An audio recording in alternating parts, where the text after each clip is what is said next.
From Chrysler Arena to courts around the world, they wore the maize and blue, and now they're bringing you the game, inside and out. Hail Media presents Nolan and Hobbs, the Women's Hoop Home Court podcast, hosted by Maddie Nolan and Jordan Hobbs.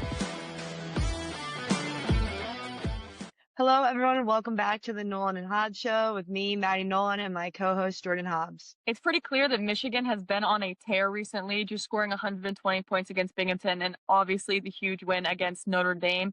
But first today, we want to go over the Worldwide Wolverines. Then we're going to move on to some Notre Dame film and finally finish up with a UConn and Syracuse preview. So our first new segment today is Worldwide Wolverines, where we are highlighting the Michigan women's basketball alumni that are playing around the world.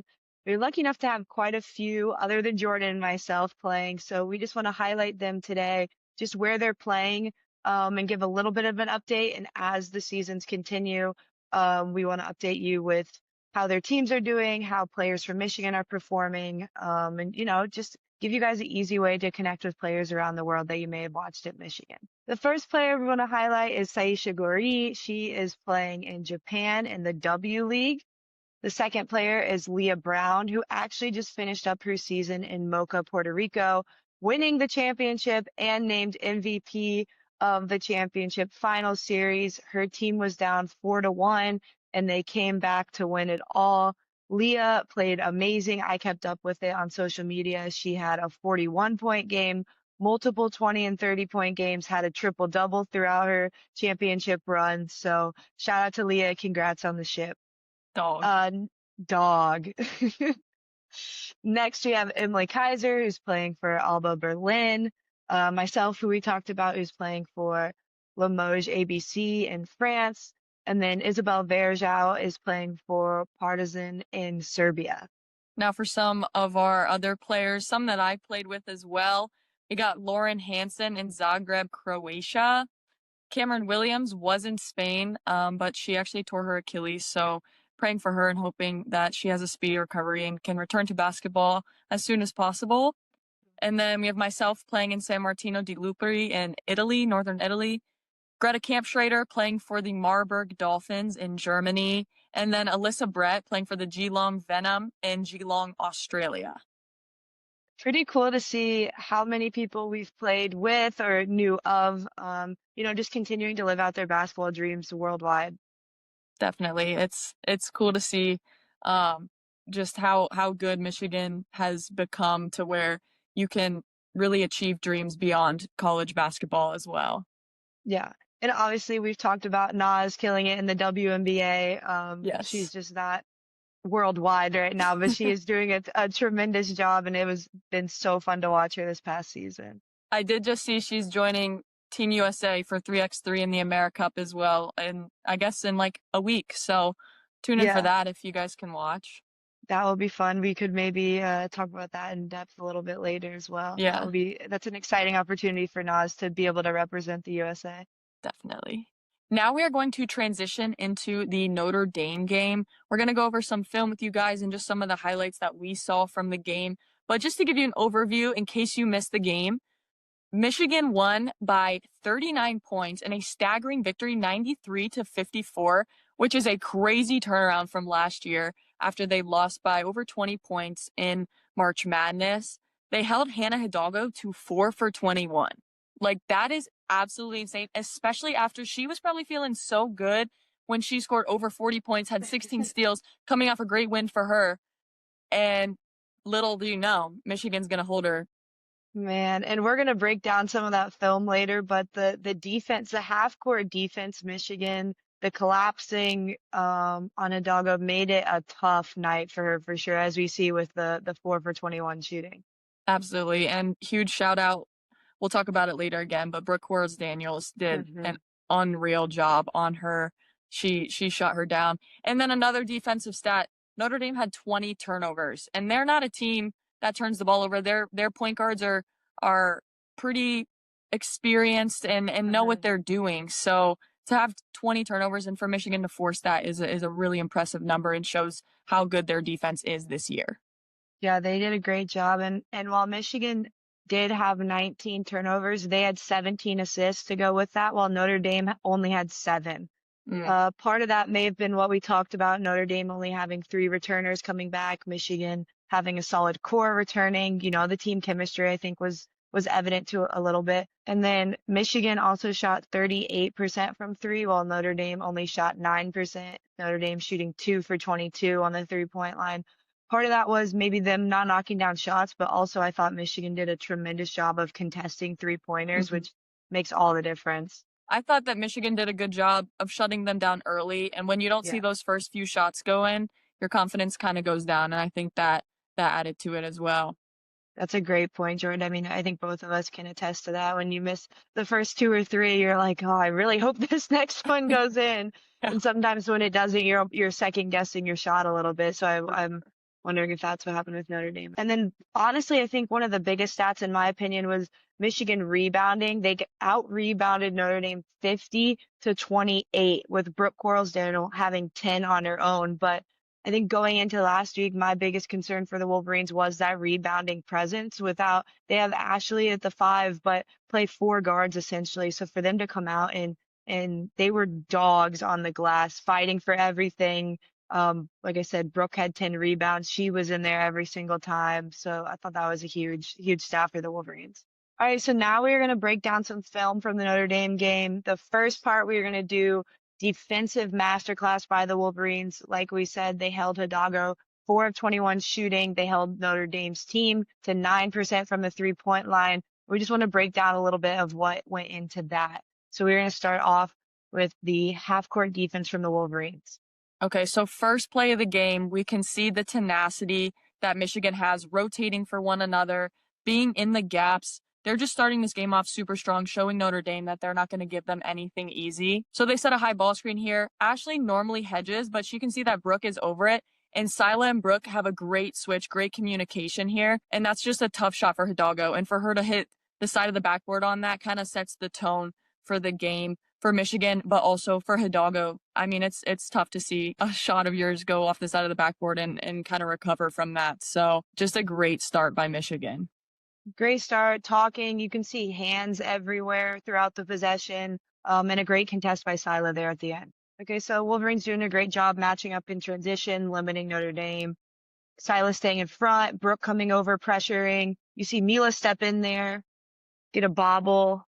Now they're pushed way out behind the 3-point line, asking for a screen here. It's a high screen. They don't actually set it, go screen. Boom, monster block by Ashley. Huge. Just rewind this. She sees her heading downhill, just times it perfectly. Great job by Ashley, who was Patriot League Defender of the Year last year. So we're seeing some of that come to light for the Wolverines. I was watching this game at like 10 p.m. It started my time. My roommates are asleep and I am in my room screaming because I am so excited with how they're playing in this block in particular. Oh my gosh. It's just such an energy giver for sure. Okay, here they have a blob. Don't really get anything out of the beginning, but I just want you to watch Kendall Dudley on this possession. Her activity. This is a textbook hedge. I mean, you're pushing the girl all the way out to the half-court line. Then you're sprinting back to recover, get the steal. I mean, MVP play right there from Kendall. Great play by Kendall, really showing her athleticism there. I mean, I think she's about 6'3", Jordan? To have a 6'3" athletic post coming out the hedge that fast is scary for any guard. And for Notre Dame to be playing and you see a sub come in and you're like, oh, relief. No, it's Kendall Dudley at 6'3" athletic. That's such a great point. The depth of the Wolverines really showed throughout this game. So here we have some more great half-court defense. Sila getting over the Iverson action, forcing into the ball screen. Ashley, great hedge. Sila recovers underneath, forcing back baseline. 3 Wolverines there, forces the out of bounds. You could just totally see their focus on stopping Hidalgo, forcing her to make passes, but then making tough decisions for her as well. I love how Ashley didn't turn her head on that either. She was running back to find her man, and then she sees Hidalgo, rejects that screen after her great hedge. And gets her head back on the ball and forces that turnover. That's a great point. We saw her do that as well in the clip where she blocked Hidalgo, always keeping her head on a swivel. On this possession, we're just going to see Michigan helping one another really well.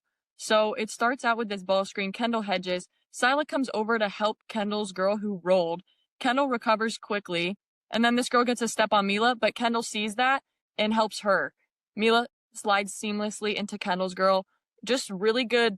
I don't even know if they're communicating well on it, but I think they're just reading each other really well. It happens so fast, it's hard to communicate, but I think that they're just playing off of each other incredibly well.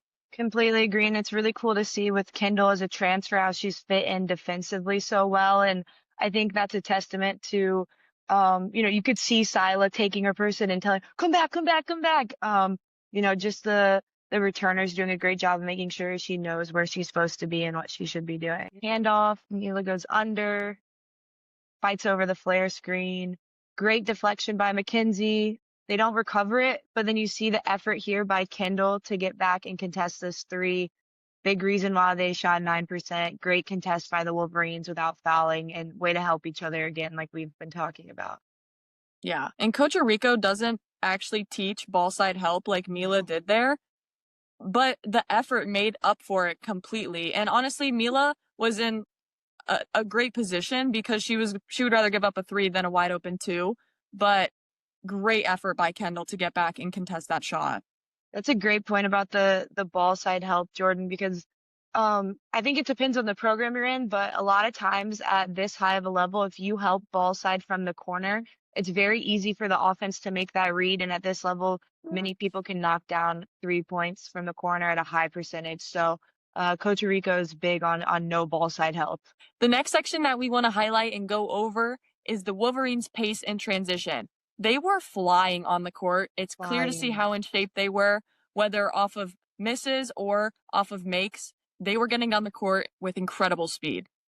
I told Jordan my word for this game was relentless. One of the reasons being the pace of the Wolverines, another being the rebounding that we discussed and their half-court defense. But we're going to see here just how quickly the Wolverines can get up and down. And if you guys watched on TV, you heard the announcers comment on how tired Notre Dame looked, which is just, a testament to the Wolverines' conditioning levels for sure. So here we have a made free throw. Olivia getting the ball out quick. Mila, great outlet. Brooke sprinting the floor, gets ahead, misses the layup, but because of this, she causes uneven numbers. Everyone trying to collapse on her. Ashley, great job following behind and getting the offensive rebound put back. Another possession off a make. Liv gets it out really fast. The entire time, Mila has her head up looking for someone. Taylor does a great drive to the baseline and an even better pass to Ashley down low. Just creating mismatches, creating numbers, and ultimately leads to a big bucket. Yeah, a lot of people can recognize, when you sprint the floor, sometimes you get rewarded with a layup. A lot of times you're sprinting the floor and honestly, you're taking the defense outside with you. So in that possession before, Brooke was on the complete opposite side, but because she was running and she had gotten the pass in previous times, Hidalgo had to stay with her. So it's a total team effort in transition defense, and you don't always get rewarded by scoring sometimes. Here we're playing off a miss. Mila gets the rebound. Everyone's sprinting. Great job. Kick to Olsen for 3, playing really well right now. Because Ashley can run, she's drawing multiple people. You see 2 go with her. Now they're discombobulated, have to go with Mila. Olivia does a great job of trailing the play, hitting this 3. Danielle Roush, excited as everyone else. And I think Mila has made great reads on when to drive, when to kick up, when to set up offense. I think she's matured a lot in the point guard position, but also I want to highlight that in the last 3 minutes of the first half and the first 3 minutes of the second half, the Wolverines were plus 13. And Maddie will mention, but these minutes are so important. So Jordan and I were just talking about how the Wolverines did come out at halftime up 19 points, but a lot of players know the start of quarters, the start of halves can be a big momentum shift. So for the Wolverines to come out still aggressive, still sharing the ball, knocking down shots and end up plus 7 in the first couple of minutes is a huge punch in the gut to Notre Dame. Here, Sila gets the rebound. Mila's looking for the outlet for a second, and then Sila's like, no, I can bring it up. And that makes teams really dangerous. And then a great rim run by Kendall, and even better effort by Mackenzie to get that rebound. I mean, they're attacking Notre Dame on all fronts. It's so hard to match up when you don't know who's bringing the ball up and when you have so many ball handling threats on the court. It's also really hard to guard when both of your fives can sprint the floor like a guard. That is tiring for other teams. So now we are going to discuss the Wolverines half-court offense. The games previous, we had seen the Wolverines score many of their points off of their press, off of turnovers, in transition, which we just talked about. But today they didn't have as much full court pressure. The run and jump wasn't as an effect as it had been in previous games. So for them to be able to score within their half court offense was huge for the Wolverines. All right, here Silas sets up the offense. Again, having multiple threats from a ball handling perspective is really important. Passes the ball to Kendall at the high post, sets a down screen, but Mila rejects it. And then it creates a switch. Sila hits this really tough three, first of all, but they're not really expecting Kendall to set that handoff flash screen and just creates enough space for Sila to get that shot off. Something else that I want to highlight is I think the Wolverines recognized who was guarding Sila at this point. It's Cass Prosper, who's a great athlete and super athletic, but not a guard. So just a different position for her to be in. Sila takes advantage. Nasty three. I think she hits two more right after this. So just awesome offense by the Wolverines. Sila is the point guard again. This time we have the screen, the pin down action to Olivia. Back screen. You see the post is really low. Crockett for three. Highlighted in the last couple games how Crockett can get hot from three, but it's really hard to guard this back screen. You see, because Crockett's defender is going to be in the paint trying to help for a second, and she knocks it down. What I love about this play is in the first quarter, they ran it, and Mila was the point guard coming off of that up screen, and they hit Mila for the layup. I'm not sure if she made it, but either way, it makes the defense play them honest because they know that Michigan is going to look for that back cut, and ultimately it leads to a wide open three for Alyssa. Yeah, it's really tough when you have to guard multiple options within the offense, and the Wolverines are making reads and making really good reads at this point in the season.